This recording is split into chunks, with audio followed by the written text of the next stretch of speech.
Okay. Madam Vice Chair, we're ready to start.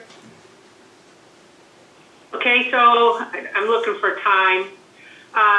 Call the meeting to order. My clock says 10:48. That's what you have? Okay, 10:48. Meeting is now open. All right, Commissioner LeBret, why don't you give us a start based on what you had said prior to? Let's do it. Let's see if I can share screen and go to sewer litter property owners. Come on. Share. All right, can you guys see this letter? Yes. Yeah. Completely open for interpretation, completely open for suggestions. This is a start based on what we've talked about. So, said with enthusiasm. Good day. As you're aware, the Seward Historic Preservation Commission has received a grant to create a historic walking tour primarily in Seward's downtown historic district and to create and place up to 25 interpretive signs related to historic properties. The purpose is to promote understanding and appreciation for Seward's history and to enhance tourism in our economy. Comes from the original letter. Response to the letters we sent out to property owners of historic properties has been universally positive and enthusiastic. After careful consideration of properties indicating interest in being on the walking tour, we've narrowed the list of initial properties we'll be including in the walking tour using a graded scoring system based on many factors, including year built, historical importance, exterior experience, etc. You may want to expand that. Your property has thus been deemed to meet the qualifications to be included in the tour and to receive a sign, including information about your home for a walking tour visitor. This should be nice. All right, phone incorporating. Next steps include completion of historical research and gathering of photos and appropriate narratives to accurately reflect your property's significance to history and to Seward. Before submitting final narratives for production around late March, we'll consult for your approval. At that time, we'll also discuss the size of the sign. These are typically designed for 22 by 34, but there's only minor difference to 24 by 36 sign placement, needed sign permits, etc. As mentioned previously, there's no anticipated cost to use the property owner. Additionally, we understand there's a need for privacy, and we can be sure to note your property is not open for public viewing unless you're interested in doing that. We anticipate a public unveiling of the walking tour on or around June 26th. Congratulations, and expect to hear more from the commissioner assigned to your property in the coming weeks. Thank you in advance for your willingness and cooperation. Should you have any questions, please feel free to contact me at 907-529-9709 or tylebrecht@gmail.com. Please note that these are updated contact points. Sorry, let me go down. Points for me. Kind of regards to go back. Commissioner, do we want to make me the contact? Do we want to just say your appropriate commissioner will contact you? General reactions, positive or visceral, as you wish. Does this meet the needs of what we're sending out to owners that have been selected for sign?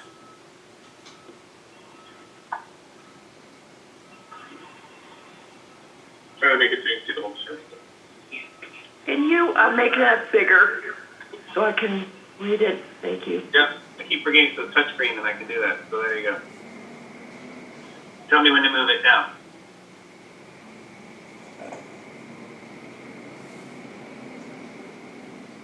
Much of this references the original letter that went out. It just now says, so to be clear, this is because we'll have to have something to folks who are actually just getting will be on the walking tour. Honorable mention. And there is we've had the conversation, commissioners, about the fact that there'll be a potential second round, but I don't think I can mention that in those letters as he put this, because that's not secured yet, right? So it is what it is. The only thing we can say is we are going to apply. That we can say. One thought that I have initially is that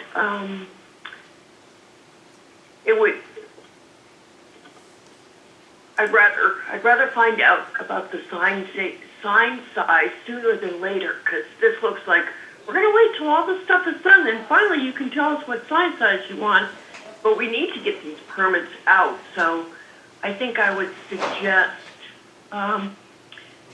instead of having it that they make the decision about the size after the sign narrative's all done, to try to make that decision first. Commissioner Ward? Yeah, I, I like Commissioner Benoit's suggestion, because I think it's gonna depend, the sign size is going to depend in part on the amount of information and photos, correct? I am not really sure. It seems to me, we should probably check with the sign designer, maybe Tonky knows, but it seems to me that regardless of how much information you have up to 250 words in your photos. So I think you could have a big sign or a small sign, and it would be the same stuff. It's just that your sign would shrink down. And so the text and photos and everything would be smaller. My impression is that basically people with yards have the ability to have a sign on a post, and they could have a bigger or smaller sign based on how big they want it to look and scale with their property.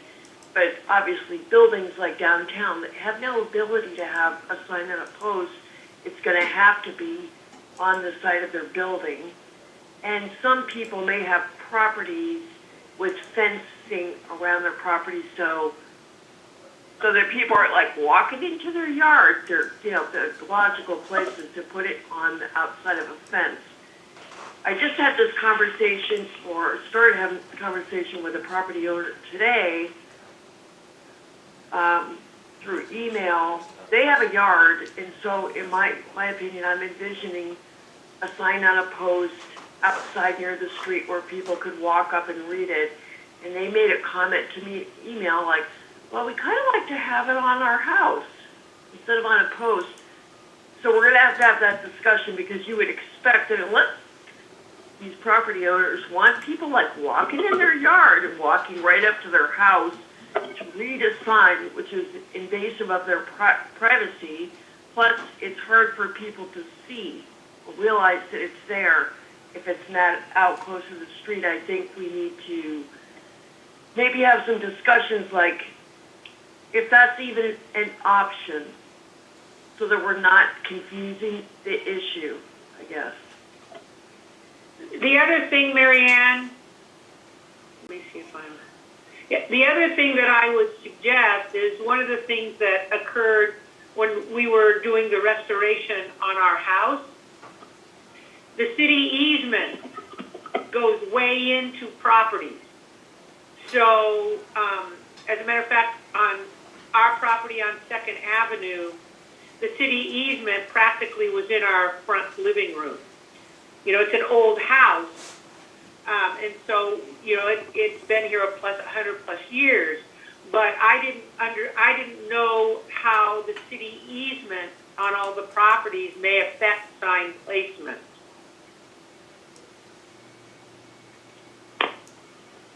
Okay, so I guess that's something to talk to the city about. I know that, a big concern of theirs is that when they plow the roads, that a sign wherever it's placed is not going to interfere with where the snow would go.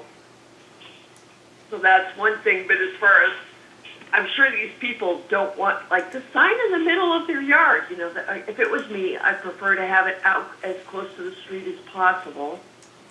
So, and probably over in a corner, so it's not taking up a lot of room that I could be doing things in my yard. That's just me.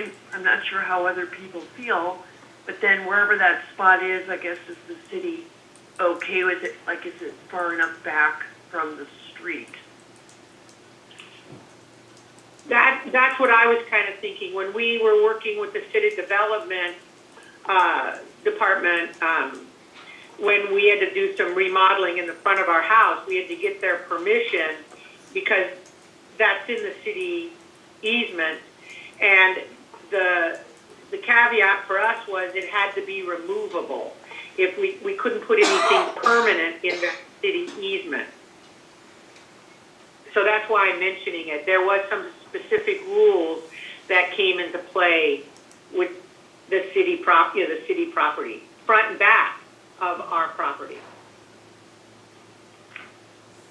Okay. I can ask Andy thinking about this.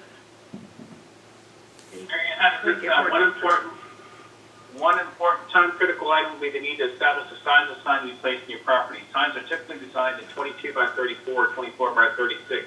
Suggested signs may be influenced by the amount of story, narrative, and pictures. These weather-resistant signs will be able to be placed on a sturdy metal sign base or affixed directly to the exterior of the home, depending on your preference. Note that sign permits will be required, filed by the city and the HP Commission, by the HP Commission. Those are the changes. Okay, good. That looks good. But what about the public's interpretation of different signage? Would one person be kind of wondering how come their neighbor got a bigger sign than they did? And isn't there a difference in cost in these sign sizes? There is, but it's predicated by the content that's provided, which that's pretty easily explainable. So, for example, what you might get from a property that is really publicly known for something such as a Brown and Hawkins, where you can really get a tremendous amount of history and tremendous amount of pictures, is probably not going to be the same as a house that we find on Millionaires Row that we happen to know that a famous person lived there once and we have one picture, right? There's only so much that we can do about that. And, we can review these signs as we do them. We've talked about reviewing the signs in these meetings as they start coming in and Mary Ann gets a chance to look at them. So, I mean, you can make that as public as you want, but we're not going to be able to change things once we get it designed. So, I would say to anyone who's interested, come and get involved. These are publicly noticed meetings. If you want to look at those things, Mary Ann, thoughts? You can probably answer that better than I can. Well, I guess my first thought is, so are you sure that the sign size isn't in that, how you can take a picture and you can shrink the same picture smaller or bigger. You can make it bigger. So my impression was with the sign design that you could take whatever the design is with that, whatever information is there in pictures and either shrink it down to fit a smaller sign or expand it to create a bigger sign, but that it wasn't based on how much information you have. Based on a couple of things. One is the quality of the picture, for one. So let's just say that we can get a digitized picture that looks fantastic, and you can make it, this big on a sign because it's a really cool picture. Like just say we actually find the inside of a home from 1905 or 10 or whatever, and you're like, wow, that looks awesome. Look at that picture. Or you find a grainy little picture of some person who used to live there, but it's a really cool, compelling story, and it's the president that came and visited 30 years ago, and you got this grainy picture somebody took, and you're like, you put it in there, but it really can only be this big because as it blows up, it doesn't work. Right. So even in the case of, if you look at our sign, part of it's pretty dominated to some degree by the map of what the telegraph system looked like back then, right? So that picture's like this big. But it has to be for you to be able to read the names. But the pictures of the operators, the cable house only have to be like this big. So there's really no rhyme or reason. You are correct. They can be made bigger or smaller, but it's going to matter partially and in great part to the quality of the pictures. Well, our picture quality requirements, according to the sign designer, is 300 dots per inch is what he wants.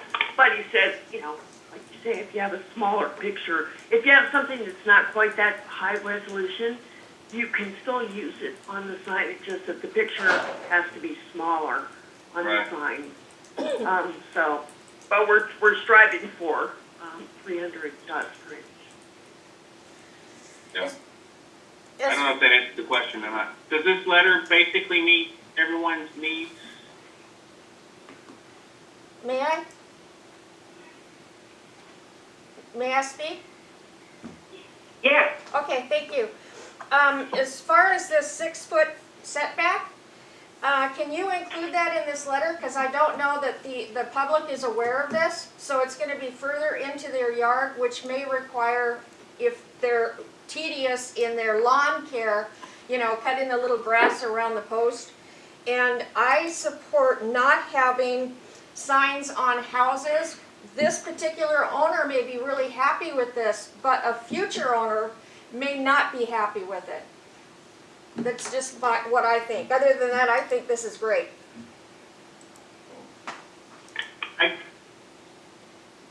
I understand those sensitivities. I guess where we were coming from that point is like, I personally don't mind a big old sign in my front yard, but I can think of some people who definitely wouldn't want a big old sign in their front yard.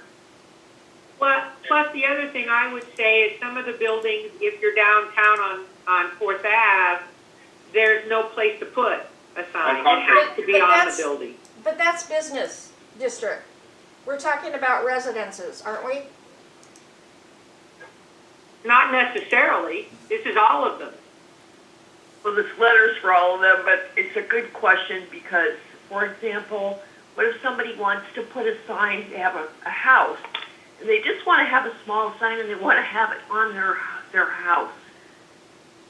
Well, unless all the people on the walking tour are going to like walk right up to their house and try to read it in, right at their door, basically, that doesn't seem like something most people would want.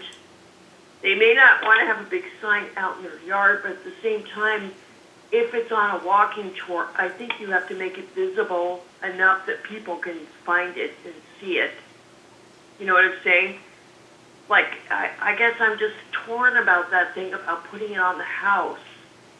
Because it might make people, like, they can't see it, basically, from the street or realize where it is, or feel uncomfortable to walk up to the building in somebody's yard.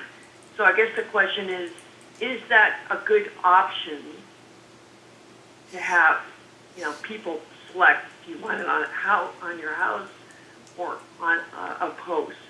So I'm completely flexible. the other question would be, if you put it on a house and, it's on the walking tour and, somebody is injured on that property, does the homeowner become liable, or does it go back to the city and the city's liable because it's on private property?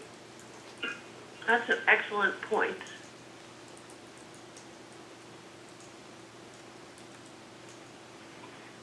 That's something I hadn't thought of for sure.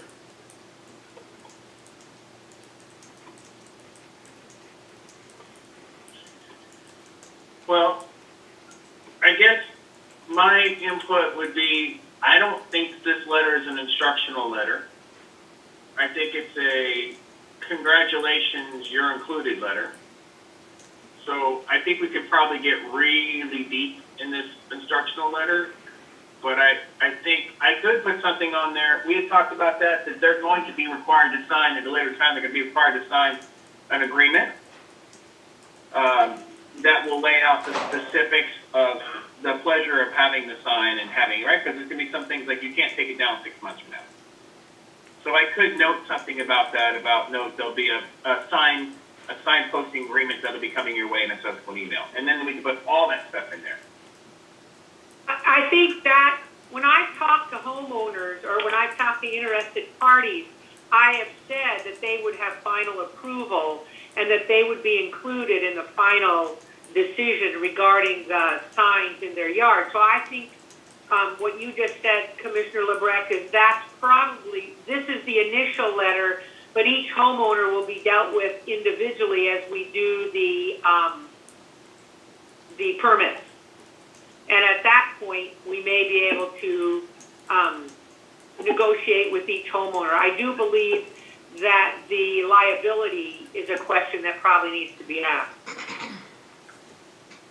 Yeah, and keep in mind too that the sign permit process is going to be, the city is creating a PDF that's basically going to get emailed to all the people, and it's basically going to have a place for each property owner within the same document to put their address, I think, their name and address and sign.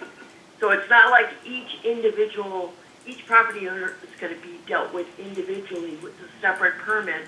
They're all going to go in one because they're trying to keep it simpler for us and for everybody involved.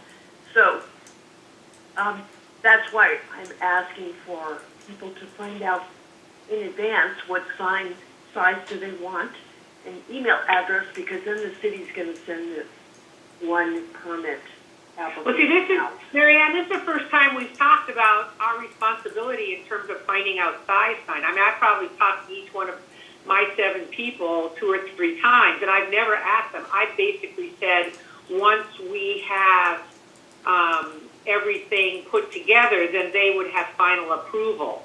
But I've never, we've never really talked about our responsibilities with regards to sign size. I think that's a good point, because I haven't really discussed it either in that sense. So we could make that decision and say, look, this is what will fit on your house. Okay, you okay with that? Because that removes a whole other layer, Marianne, that we don't have to even worry about. Well, or the size that you mentioned of one person not liking the other.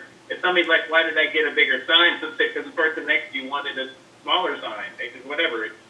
right. This is something that information that I just recently got from the city by talking to them about this permitting process.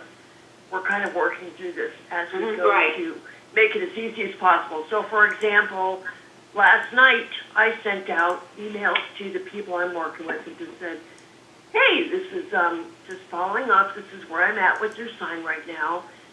By the way, everyone's going to need to sign a permit, and we just need to know what size sign you'd like. And here's the sign options. And then I said, for your property, I recommend this. You know, if it's a property like a home with a big yard, I'm usually recommending people pick the biggest sign. So my email says, what size would you like? Would you like it on a post or on the building? And what location would you like? Where would you like to put it? I figure, kind of get all the information at once. And then I have a recommendation, like largest sign size on a post near the street. So that's how I've been handling it.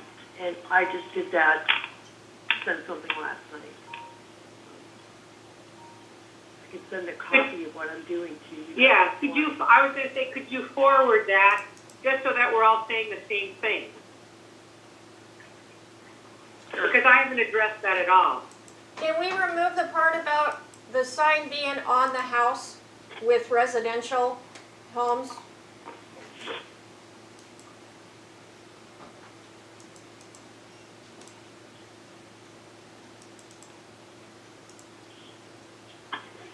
Yeah, signs are typically designed 22 by 40 to 22 by 36. Suggests that may be influenced by the amount of story narrative in pictures. Is weather resistant signs to be able to place on a sturdy metal sign base.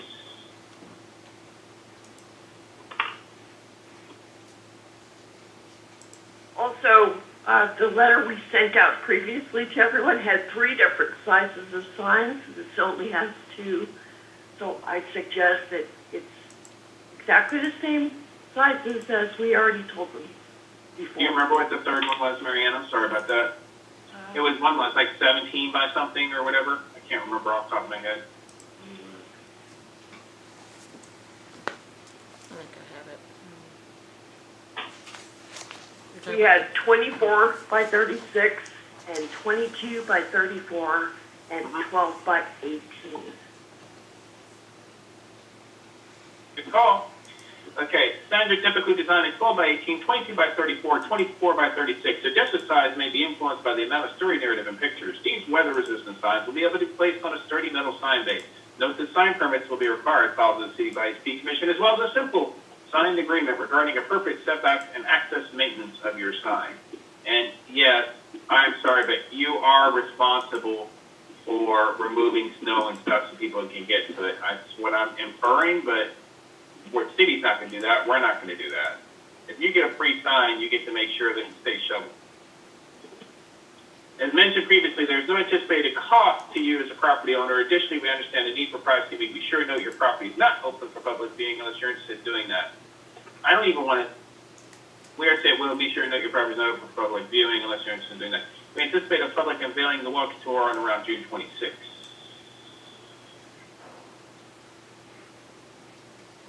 How's that look?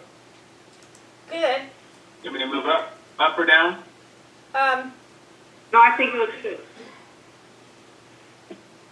I know it sounds good that if the property owner is open to having them tour their house, aren't we getting into the liability Yeah, question?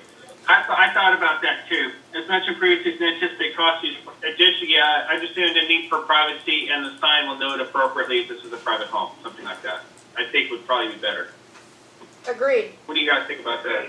I agree, Tongi. I think that's a much better wording.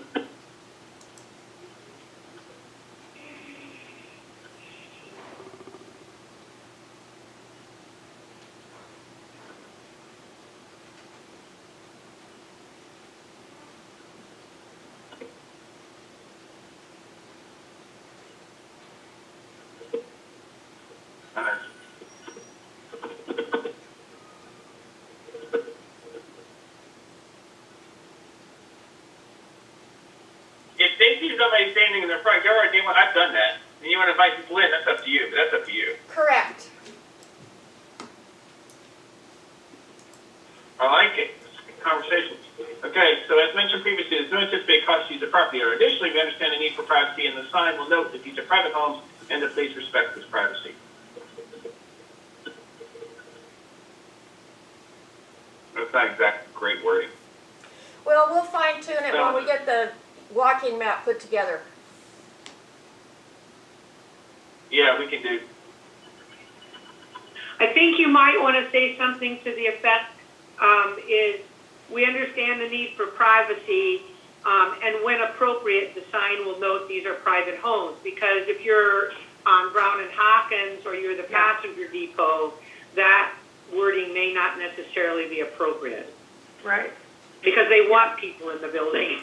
Right. Well, right, so wouldn't it be saying something about, the business district obviously is open, these are running businesses, residences are I private? think. Additionally, we understand the need for privacy, and when appropriate, the sign will note that these are private homes. Right. I think it's pretty simple and pretty clear. Yeah, I agree with what you said originally, which I understand what you're saying too. I understand we understand the need for privacy when appropriate, sign these are private homes. Yeah. We don't need to say about the, because again, we're getting and saying somebody can go into a house, and we're not saying that. Right.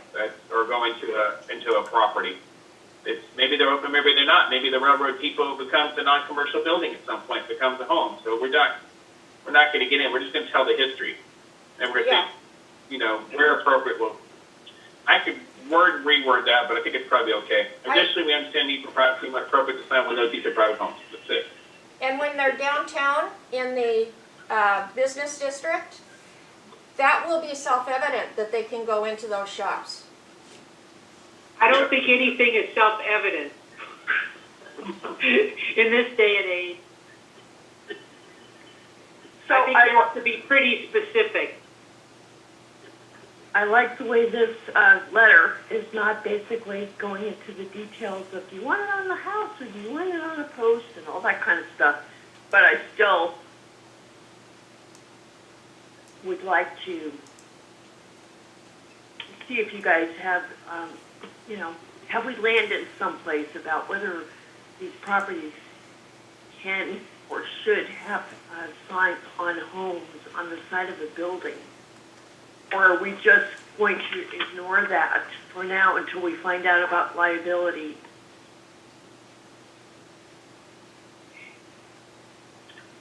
I'm not sure we can address it until we find out about liability, Marianne.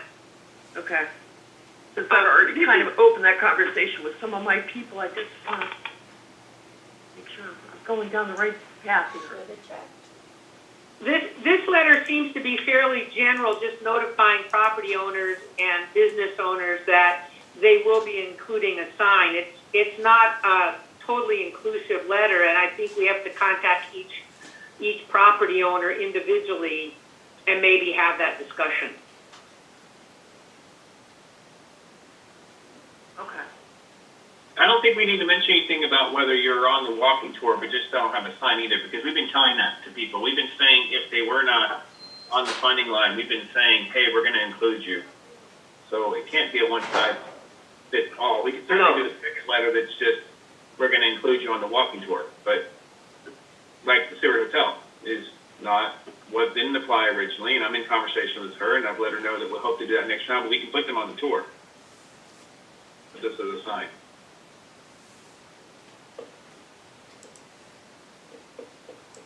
Okay. Any other comments? I'm just really against putting these on residential houses. What do you mean putting them on residential house?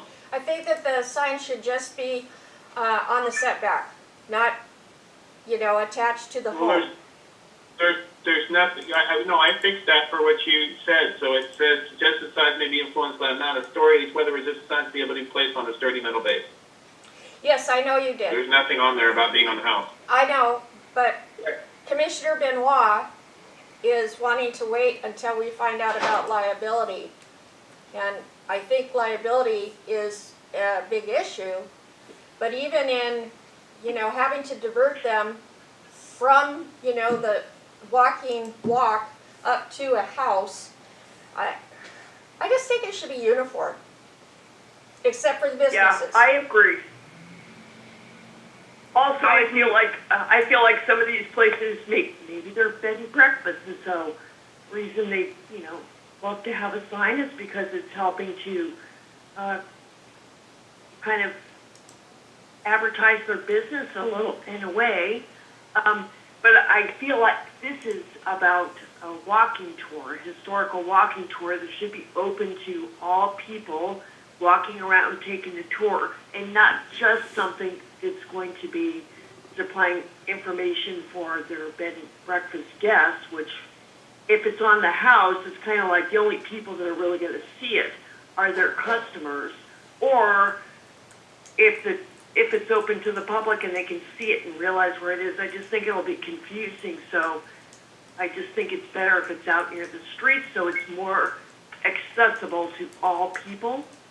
That, who knows, maybe somebody who's doing the walking tour might be in a wheelchair and they'd like to see the sign rather than having to try to navigate up to somebody's house to see it.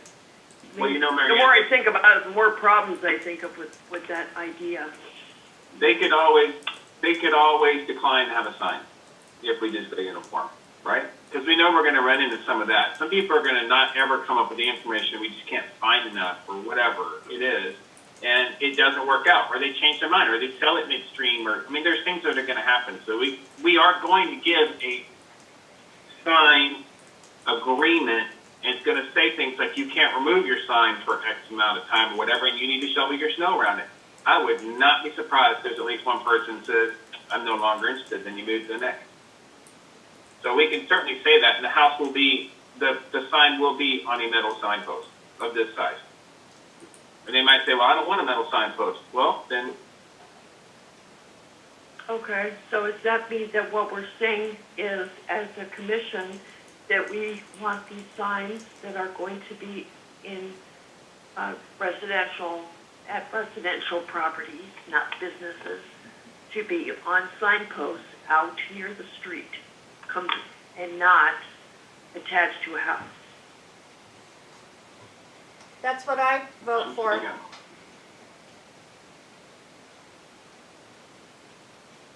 I'm saying that I'm open to interpretation of the rest of the group. I'm okay either way, so I don't have a strong feeling. I like the idea that it's uniform. I like the idea, what if you are in a car, you want to, you're doing not a walking tour, but a driving tour, you want to be able to see the signs. I guess I'm ready to go with the majority. I don't have a real strong feeling one way or the other. I just go with the majority of people who do. I see both sides. So let's just go with the majority. Anybody else have an opinion? What do you think, Jim? Do you have any thoughts on it? Well, I mean, I don't see a problem with if somebody wants it on their house, but like you said, in order to have everything more uniform, Yeah. having the sign out in front on the post, the same post for each sign, makes more sense.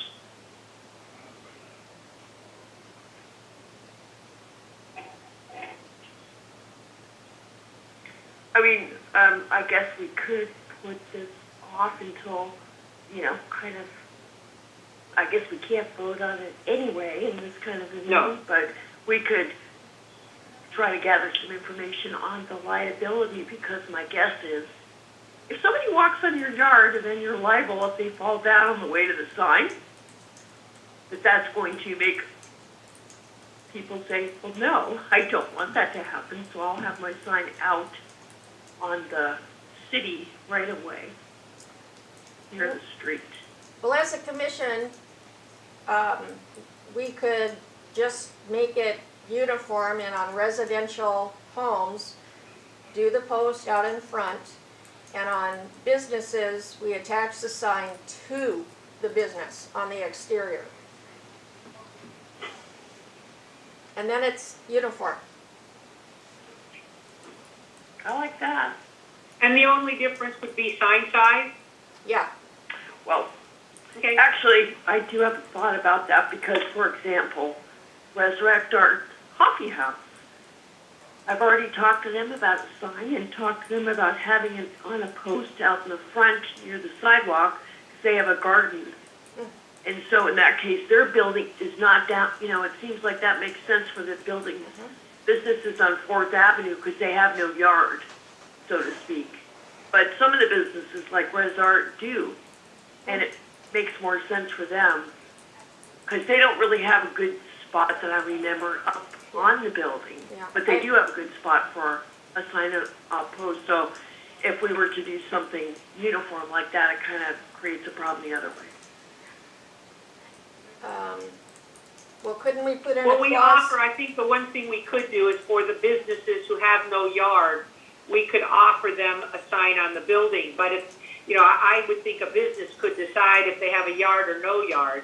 But residential properties tend to have a place to put it on a signpost. So I think we could probably go with that, just make the business signs a little bit more flexible to accommodate the type of business that we're dealing with.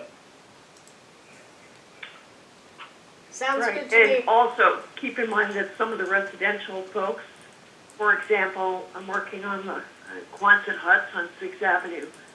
Those properties have fences around the yard, so they don't really have a place to put a sign on a post without going into their yard, But because, and I think I don't know if they could put it on the outside because that's not their property, but they could hang it on the fence.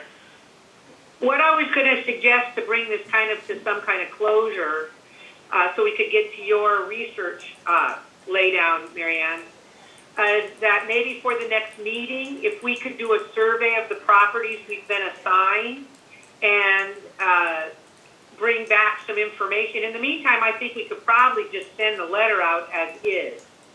But especially for the businesses, maybe just do kind of a canvas to see what the business owners would prefer. But residential properties, I think we offer them a sign on a post. I don't want to But delay things. businesses, maybe a more flexibility. I don't want to delay things any further than we need to. I'd like to get it out as soon as possible. Right. That said, I will tell you that per the timelines we came up with, that my job was to get this letter done and to get it out by next Friday. If you so wish, and you want to have discussion on this at the next Friday, they could be printed and, get the stuff ready, and they could go out Friday afternoon next Friday if you need further discussion. I'm happy, quite frankly, I'm happy with the way it's stated. I think I still think we'll probably be negotiating individually with people, but this gives them some of the parameters. I don't see why the letter can't go out. We'll be contacting folks anyway, individually. I agree. Yeah, that sounds good. So I don't see why we should delay the letter. There'll be very few properties. I mean, basically we know most of them downtown will probably need something on the building. I would hate to delay the letter if it's Resurrect Art is the only building, or the Quonset huts down there on 5th or 6th are the only buildings. We're talking about 2 or 3 buildings to get everything else going. We can negotiate individually with that. people okay with that? I am. Yeah.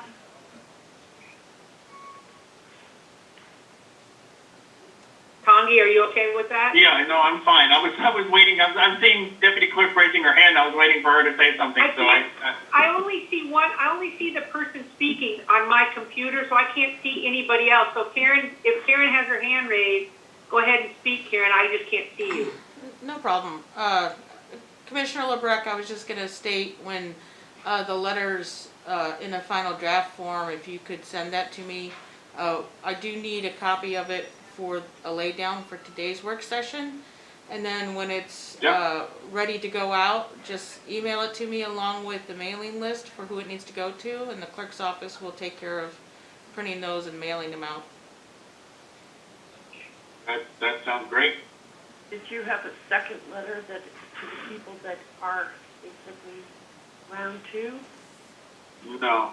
And again, we talked about, we don't know what round 2 will be. We can't promise round 2. It said at the bottom that we anticipate applying for a second round of funding to accommodate the strong demand for signage. We'll keep the community apprised of this as it develops. So if people are talking, I think that's where we go. If you want me to do a second letter, or if you want me to modify this letter to say we used X, Y, Z, whatever, and you didn't make X, Y, Z, we could maybe talk about that next Friday. Yeah, I think this letter is good as it is. I don't think we need to bring more into it than what you've stated. My opinion. I agree.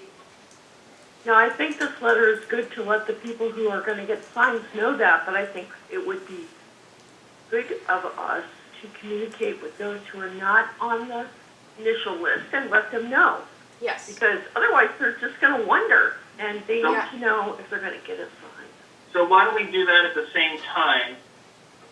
I mean, do you want to do it at the same time, or do you want me to? I mean, by the time I get this sent out with the addresses and the final draft, all that good stuff, and we get those sent out, they'll be out probably in people's hands by next Friday. So do we need to pre-anticipate? Do we need to have a letter that says, thank you, we didn't get in, but we're applying for other? Do you want me to put a second letter together?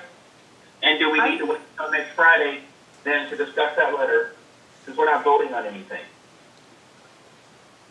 Or can we discuss that as our committee of 3, which is, making these recommendations and so on? Can we discuss that sometime next week, what that other letter looks like, and then send both to the clerk's office? I think it'll probably be essentially the same letter with some modifications, Tongi. So it shouldn't take too long. I would suggest that we do what you say. Let's get this one out, and the second one can go out and just say, that you may not get a sign, but it'll be essentially the same letter. One says you're going to probably get a sign. The other one says you're in the tour, but no sign. And I think we send them all out at the same time and get it done. Okay.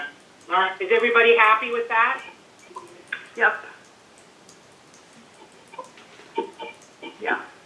Cheryl, you happy with that?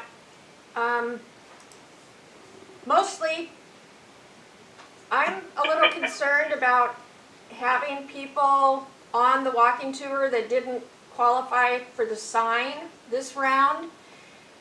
Just because of the research that it's going to require. In addition, I mean, we're just focused on right now just the 25, 30 properties, and it's pretty slow going, and there's a lot to be done. So that's just my concern.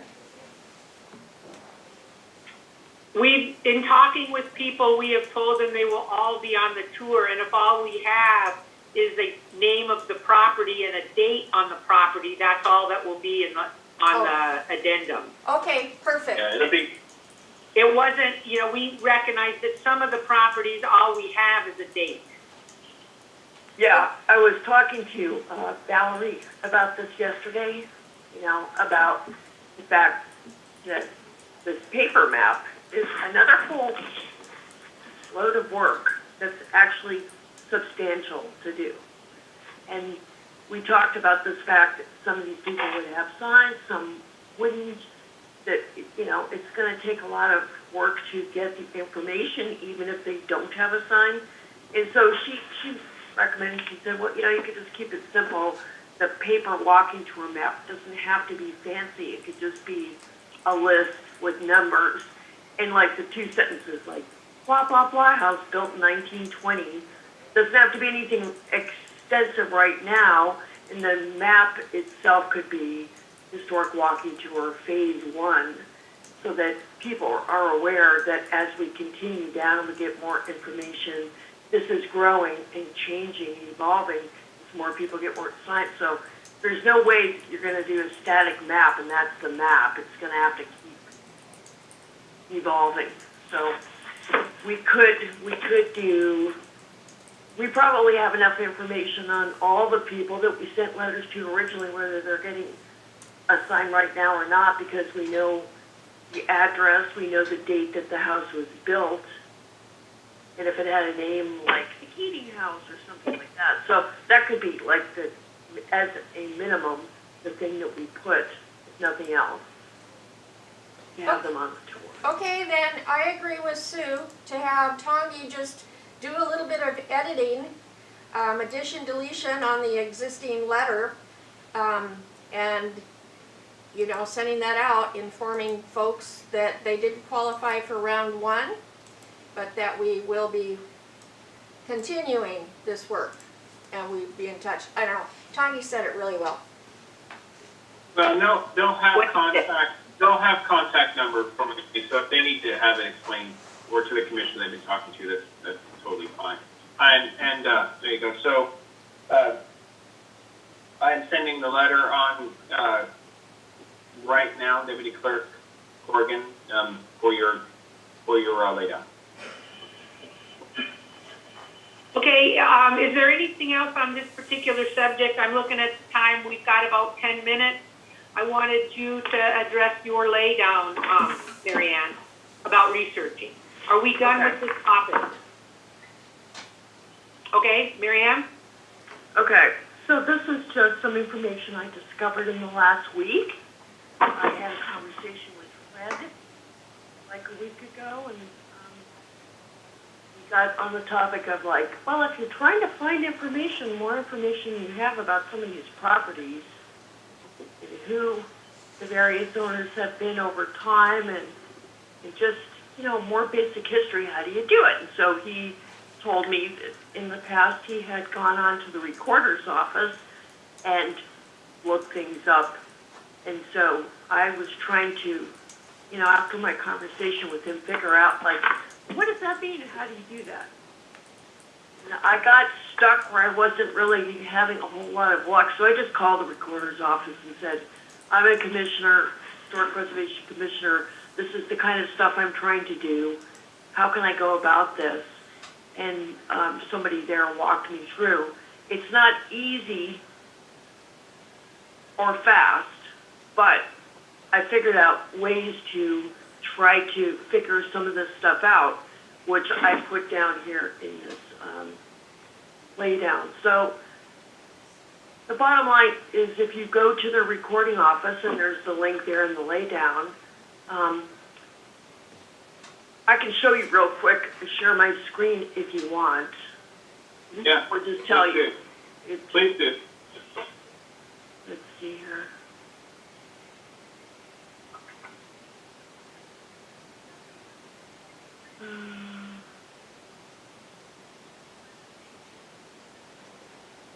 Not sure if this is the correct one.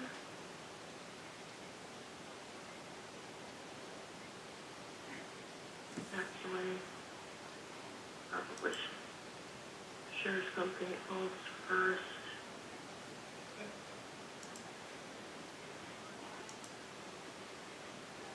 Can you,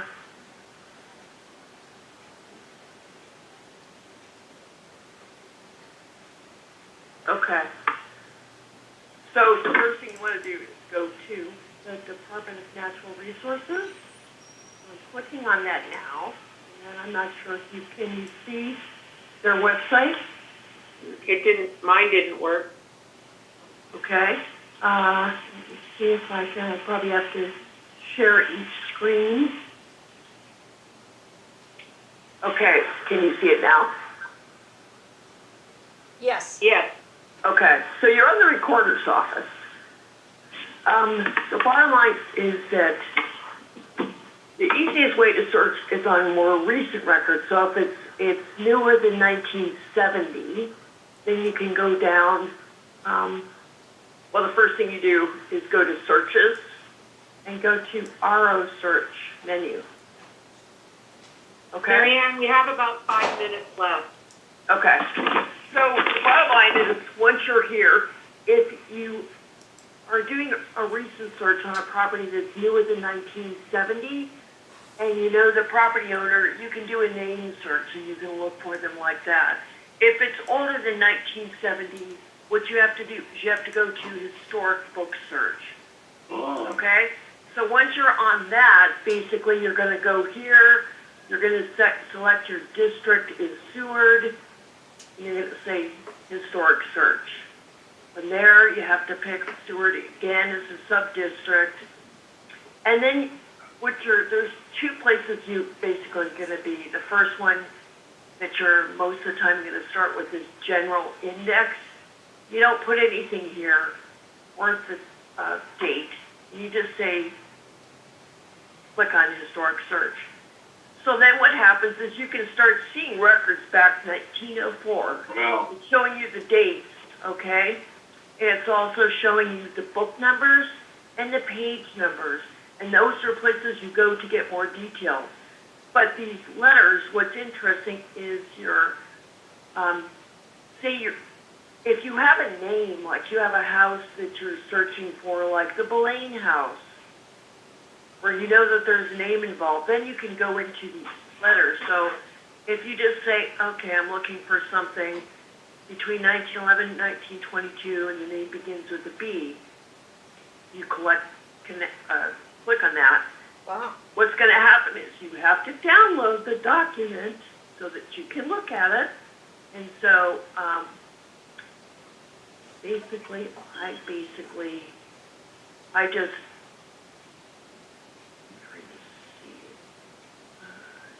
Like looking through microfiche, but different.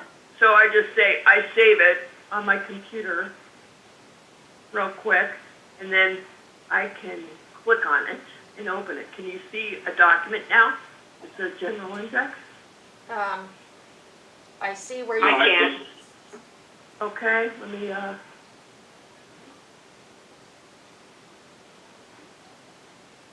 okay, can you see it now? No, cool. Okay, so I just opened that site that said B. So what's going to happen now is, as That's so people cool. bought stuff, basically a key thing to look at is where it says locator or grantor. That's the person that sold the property. Name of claim or grantee. That's the person that bought the property. So basically, if I'm looking for somebody like here, this shows that 11 a.m. on October 4th, 1941, John Belaine sold property to Walter Duckerman. And the information specific to that is in Book 2 on page 478. So I can go get more details. But if I wanted to look up a person that was the grantee or the buyer, the next page is going to list the grantee first. So it's in order. This isn't We have 3 minutes, alphabetical. Marianne. This isn't in alphabetical, or it's just in order of when people bought stuff. So basically, you go here, you try to find your stuff, and then you basically now back out and follow in my instructions. I think you look under D books, look at the books and the pages. So this is just something to get you started. That's super cool. Yeah, That's super cool, Marianne. Thank you, Maybe I Marianne. have better handwriting than me. Okay, so here's a key thing that I found. Sometimes you're like, I don't know where to start. So you start from now. So you go to the Kenai Peninsula Parcel Viewer, you find your property, you find who owes it now, then you go in here and you work backwards and you start with the name of the person who owns it now, and you look back in time to try to find who sold it to them, and then who sold that to them, and then who sold that to them, and you keep working your way back as far as you can go. So that's kind of what I've been doing. So you can see it's going to take some time. It's not fast or easy, but that's one way to do it. I was hoping maybe the key thing to know is this is just about properties. It doesn't say a word about the buildings. So all you can say is this person sold this property to this person, but you don't know if there's a building on it. That's where I've been kind of stuck, like, how do you find out about the building? In case anybody knows that answer, I'd love to hear it. Find it in your walls. I was lucky. So you can find people's names and dates and property transfers, but you don't know if there was a building on it. That wasn't 1941, that was 1911. That what you just looked up. Yeah, well, if you want to go back to the first thing, you can see all of, like, when everything started, all the, like, Frank Blaine, like, grabbing all the property and then selling off to his, like, brother, and then starting to sell to different people. So you can see from the beginning what happened. If you just start in the first book, That's start awesome. looking at it. Pretty cool. Okay, we are at 11:45. That is time limit of our meeting. Anybody else want to say something before we close? Thank you, Only I'm Commissioner sorry, Ward. have more time for Mary Ann's presentation, but I thank do you too. for finding problems. Maybe a little bit more time next week. The letter. All right, anything else? Nope. Then the meeting stands adjourned at 11:45. Thank you. Thank you, Vice Chair Ward. Thank you. Yeah. Thanks. See you next. Goodbye.